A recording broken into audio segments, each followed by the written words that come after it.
atrás eu assisti o novo filme do Candyman, que se eu não me engano saiu em 2021 e achei muito bom, por sinal. E eu tava me perguntando se existia alguma história real que teria inspirado esse filme. E pra minha surpresa, não existe só uma, mas algumas histórias. Então, bem-vindos a mais um vídeo no canal. Se você gosta de conteúdo assustador, bizarro e misterioso, você tá no lugar certo. Toda semana tem pelo menos 3 vídeos longos, todo dia tem vídeo curto, então tem muito conteúdo pra vocês. Se você gosta desse tipo de conteúdo, não esquece de deixar seu like, se inscrever no canal, comentar outros temas que vocês querem ver aqui. As fontes e os créditos estão sempre na descrição do vídeo. E é importante ressaltar que o Candyman é uma lenda urbana criada no filme de 92, então ele não é real, mas muitas pessoas dizem que teve uma grande inspiração no caso que eu vou contar pra vocês hoje. É claro que as origens não são sobrenaturais, mas é tão sinistro quanto, se não mais. Então, sem mais enrolação, bora pra história.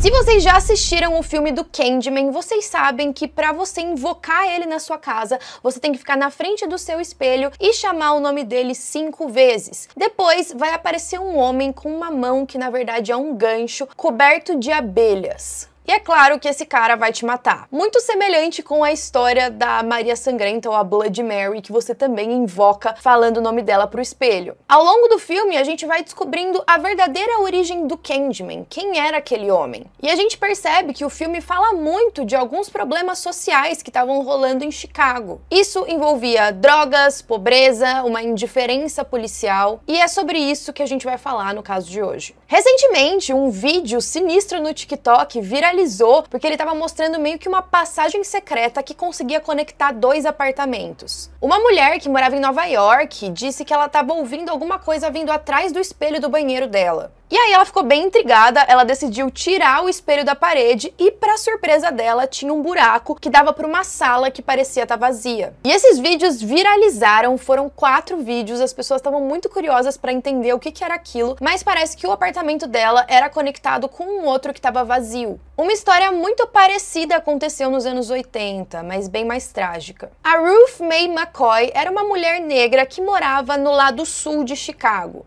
A Ruth era extremamente paranoica, ela tinha muito medo de alguém invadir a casa dela. E não era pra menos, a região onde ela morava era muito perigosa. Era um complexo de apartamentos que virava e mexia, era invadido, tinha muitos usuários de drogas, tinham pessoas perigosas que moravam no mesmo prédio que ela, então ela estava sempre em choque. Inclusive, ela fazia questão de tentar alertar os vizinhos também. Então, virava e mexia, ela entrava na casa dos vizinhos, e aí os vizinhos, ao invés de ficarem assustados, eles simplesmente estavam de saco cheio, porque ela tinha essa mania de fazer isso sempre, pra mostrar pra eles como era fácil invadir um apartamento e como era importante que eles mantivessem as portas trancadas. E os vizinhos também não se importavam tanto com essas invasões da Ruth, porque eles sabiam que ela tinha um tipo de doença mental. No começo, nada tinha sido diagnosticado. Os vizinhos sabiam que ela tinha o costume de falar sozinha, que às vezes ela xingava estranhos na rua e tinha um comportamento meio imprevisível. Ela tinha alguns parentes, mas nenhum deles morava com ela. Inclusive, eles moravam em uma outra região. Então, ela tinha que cuidar dela mesma. Mais tarde, eles chegaram até a levá-la em um hospital psiquiátrico, na verdade, para ter uma consulta com um psiquiatra, e foi determinado que ela sofria de esquizofrenia residual. Esse diagnóstico surge quando a pessoa já experienciou episódios de esquizofrenia no passado, mas agora não está sofrendo tanto mais. Infelizmente, quando ela estava no auge dessa doença, isso afetou a capacidade dela de manter um emprego estável. Então ela não conseguia ficar no mesmo emprego por mais de um mês e ao longo da vida dela, ela foi institucionalizada diversas vezes. Em 1983, ela finalmente conseguiu se mudar. Ela foi viver em um local chamado ABLA Homes. Era uma habitação pública que, coincidentemente, estava localizada perto do Cabrini Green,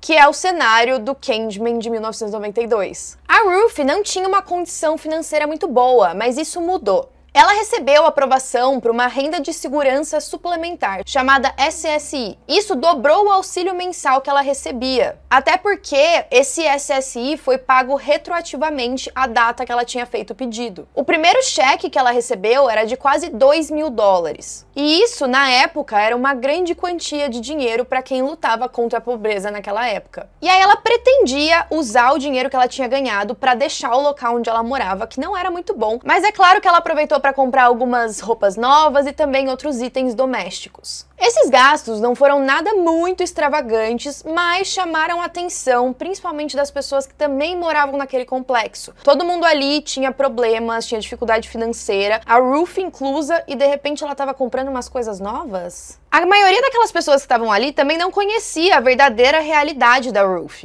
Então eles começaram a pensar que talvez ela tinha uma grande quantia de dinheiro escondida dentro do apartamento. E aí, na noite do dia 22 de abril de 1987, a polícia recebeu um telefonema do apartamento da Ruth. A Ruth já tinha entrado em contato com a polícia e também alertado alguns vizinhos que ela era próxima de que ela estava ouvindo alguns barulhos vindo de dentro da parede do apartamento dela. Parecia que alguém estava arranhando a parede e ela ouvia sussurros, vozes, pessoas falando ali por trás. E isso deixava ela extremamente paranoica, ainda mais porque ela tinha esse medo de alguém entrar lá. Agora ela estava ouvindo pessoas próximas, ela precisava de ajuda. Só que tanto a polícia quanto os vizinhos estavam acostumados com os episódios dela, então eles não levaram aquilo muito a sério. Eles pensaram que poderia ser só mais um devaneio, talvez alguma alucinação que ela estava tendo devido à condição de saúde. E aí nesse dia, quando ela ligou para a polícia, os policiais ficaram bem confusos com o que ela estava falando. Ela disse que algumas pessoas tinham derrubado o armário do banheiro dela e estavam entrando pela parede. E o despachante, ele não fez conexão nenhuma, ele não entendeu o que ela podia estar querendo dizer com aquilo. Apesar dessa confusão, uma viatura policial foi acionada e foi até o apartamento. Só que o despachante não anotou a ligação da Ruth como uma invasão. Na verdade, foi registrado só como uma perturbação. Os policiais nem levavam a sério as reclamações desse complexo de apartamento, porque era algo tão comum e tinha tanta criminalidade ali que provavelmente era só mais uma das que eles já estavam tão acostumados. Antes do carro chegar no apartamento, a polícia recebeu mais algumas ligações de vizinhos da Ruth dizendo que tinham ouvido tiros. Eles também disseram ter ouvido gritos. Assim que eles chegaram na porta do apartamento da Ruth, eles bateram diversas vezes, mas não tiveram nenhuma resposta. E aí um casal de policiais foi até o escritório administrativo do complexo de apartamentos para pegar uma cópia da chave do apartamento da Ruth, mas quando eles testaram, ela não entrava. A chave estava grande demais para aquela fechadura, e eles não entenderam muito bem o porquê. Talvez a Ruth, naquela paranoia dela, tivesse trocado a fechadura para garantir que ela ia estar mais segura. E aí, para surpresa de todos, apesar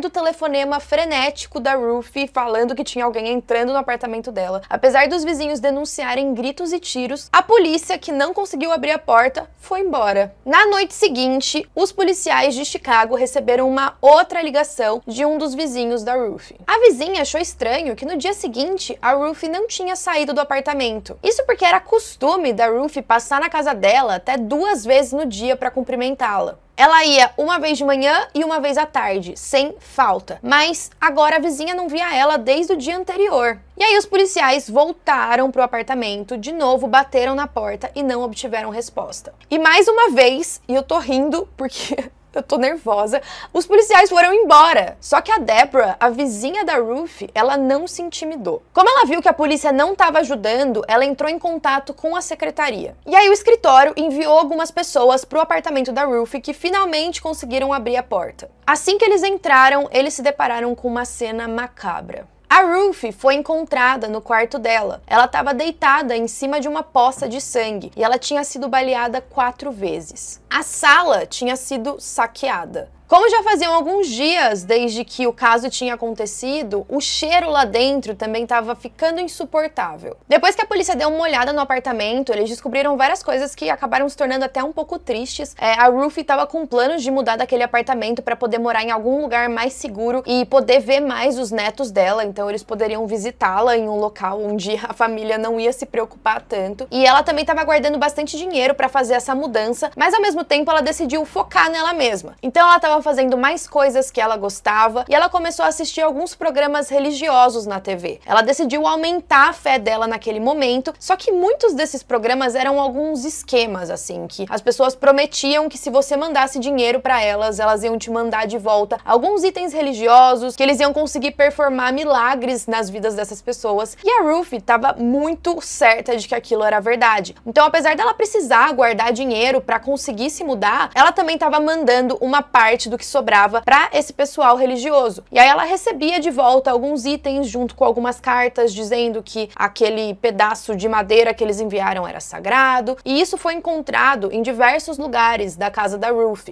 Como a casa estava muito bagunçada, os investigadores assumiram que ela deveria ter aberto a porta para a pessoa errada, alguém estava desconfiando que ela estava ganhando muito dinheiro e decidiu roubá-la, e aí talvez ela tenha tentado se defender, a pessoa ficou irritada e acabou atirando nela. E eles também não estavam fazendo tanto esforço assim para investigar, afinal, naquele prédio tinha, sei lá, um assassinato por semana. Eles chegaram até a prender um garoto de 19 anos chamado Edward Turner, que também morava ali, isso porque ele foi encontrado com a TV da Ruth. Eles acreditavam que tinham mais pessoas envolvidas, mas não tinha nenhuma evidência, nada que ligasse essas pessoas de fato ao crime, à morte dela. Então o Edward eventualmente foi solto. E os casos que aconteciam nesses locais de habitação pública raramente eram cobertos pela mídia, principalmente quando a vítima era uma mulher negra e ainda com uma doença mental. Só que isso ia mudar cerca de um mês depois, quando os investigadores descobriram algo sinistro sobre aquele complexo de apartamentos.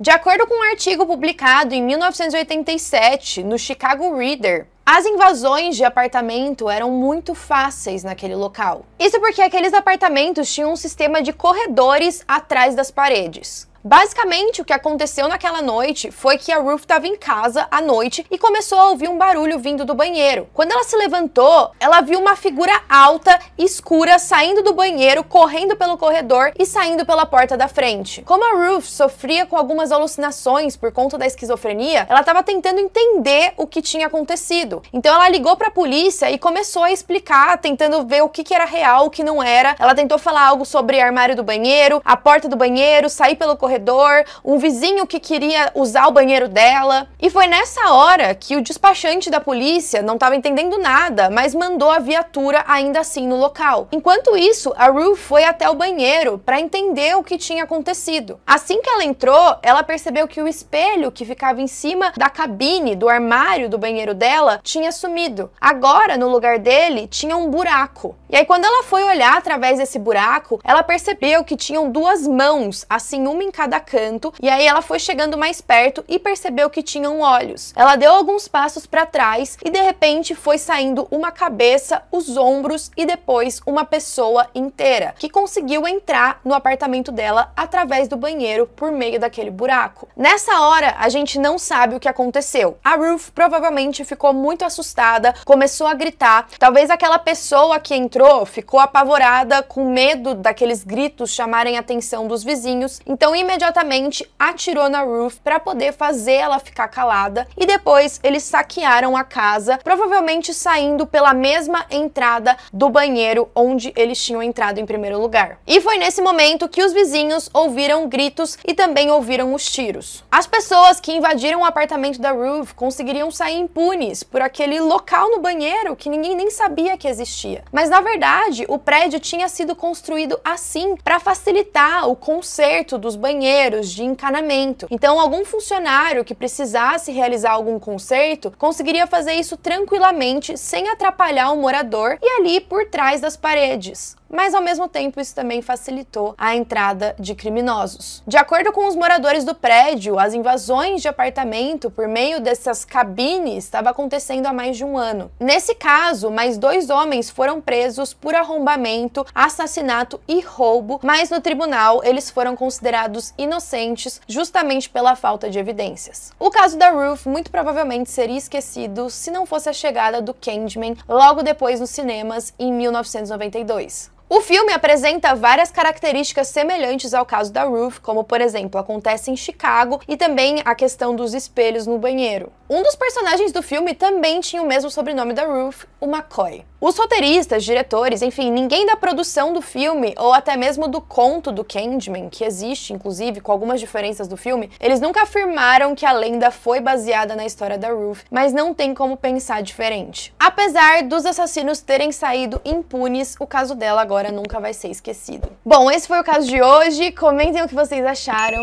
e até a próxima.